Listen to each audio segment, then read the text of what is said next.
De nouvelles élections législatives sont donc organisées ce lundi en Israël, les troisièmes déjà en moins d'un an. Comme en avril et en septembre 2019, le scrutin devrait être un duel entre le Likoud de Benjamin Netanyahou et la formation bleu-blanc de Benny Gantz. Il y a tout de même une différence cette fois. Le Premier ministre sortant a été mis en examen pour corruption, malversation et abus de confiance. Pour faire le point, on part tout de suite à Jérusalem pour trouver Antoine Mariotti, alors qu'on voit ici l'image d'un bureau de vote du côté de Tel Aviv.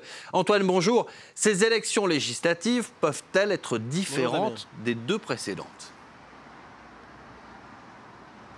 Alors peuvent-elles être différentes ces élections, ces troisièmes en moins d'un an? C'est évidemment toute la question. Pour l'instant, rien ne laisse présager qu'elles soient extrêmement différentes. Il y a en effet, vous le dites, un duel entre Benny Gantz et Benjamin Netanyahou, le candidat, le Premier ministre sortant. Mais pour autant, on est dans un système de proportionnel. Cela veut dire qu'aucun parti ne peut gouverner seul ici parce qu'aucun n'est en mesure d'obtenir une majorité seul. Ils sont grosso modo à 35 sièges chacun, pour faire simple, alors qu'il en faudrait 61 pour gouverner. Autrement dit, ils ont besoin de plein d'autres petits partis pour pouvoir gouverner, former une coalition. Et pour l'instant, les deux blocs qui peuvent se former autour de Benny Gantz comme autour de Benjamin Netanyahou, eh bien, aucun d'eux ne parvient à obtenir une majorité. Alors on a vu dans cette troisième élection un Benny Gantz qui n'est toujours pas une bête de scène, un Benjamin Netanyahou tenter de changer de tactique pour pouvoir rameuter davantage d'électeurs dans l'escarcelle du Likoud. On a vu les Arabes israéliens espérer avoir un nombre record de députés avec 2 ou 3 supplémentaires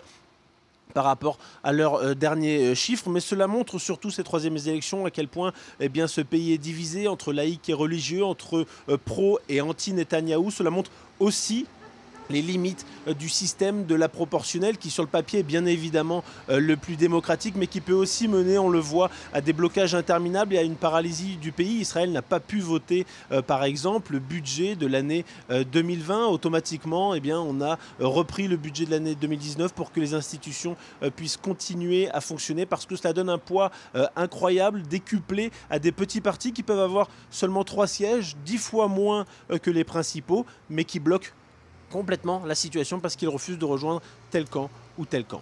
Et les bureaux de vote sont donc ouverts depuis 1 heure maintenant. Merci beaucoup Antoine Mariotti, depuis Jérusalem pour France 24. Politique toujours aux États-Unis.